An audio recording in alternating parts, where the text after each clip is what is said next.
හැබැයි පිරිමියෙක්ගෙන් දුකයිද කියලා අහුවම ඕ මට දුකයි. මේ හදවතක් නැහැ කියලා හිතුවද අපේ හිත ගල් කියලා හිතුවද අපිට දුක හිතෙනවා තමයි. ඒකත් කියන්නේ දුක නැති විදිහට.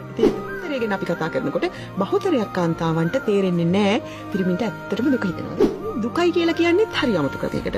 දුකයි තමයි. ඒගොල්ලෝ ඒක දරාගන්නේ හරි අමුතු ක්‍රමයකට.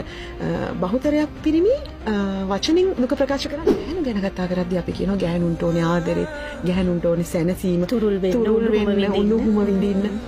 ඉතින් පිරිමින්ට මොනවද ඕනේ? පිරිමින්ට ඒ ටිකම තමයි. මේ රජවරු සිටුවරු වගේ පිරිමි දැක්කත් ඒගොල්ලෝගේ අභ්‍යන්තරයේ නිදාගෙන ඉන්නව හරි හුරතල් ආදරණීය ජීවියෙක්. එයා අම්මගේ තුරුලේ හුරතල් වුණාට පස්සේ ගොඩක් වෙලාවට ගෙදර පිරිමි ළමයිව හුරතල් කරන්නේ නැහැ. ගෙදර පුතාට ඔයා කොල්ලානේ, ඔයා කොල්ලෙක්නේ, ඔයා තමයි නංගිලාගේ වීරයා, ඔයා තමයි අක්කලාව බලා ගන්න ඕනේ, ඔයා තමයි තාත්තට ශක්තියක් වෙන්න ඕනේ, ඔයා තමයි අම්මව බලා ගන්න ඕනේ.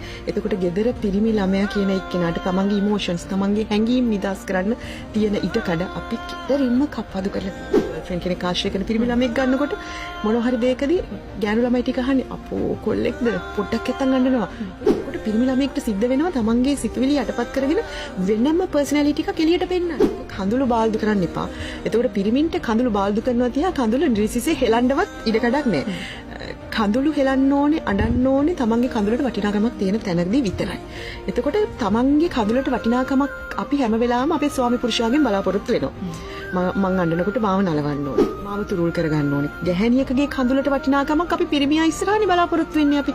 එතකොට පිරිමියාගේ කඳුළට වටිනාකමක් කිසිසේත්ම සමාජයේ ඉදිරියේ හම්බෙන්නේ නැහැ. පිරිමියාගේ හැඬුමට, ඉකිබිඳුමට කිසිම ඉඩක් සමාජයේ හම්බෙන්නේ නැහැ. ඒ හඬන, සුසුම් හෙලන හැම මොහොතකම තව තවත් එයාව බාල්දු වෙන එක සහ ප්‍රතික්ෂේප වෙන එක සහ අනේ පව් කියන අනුකම්පාව විතරයි එන්නේ.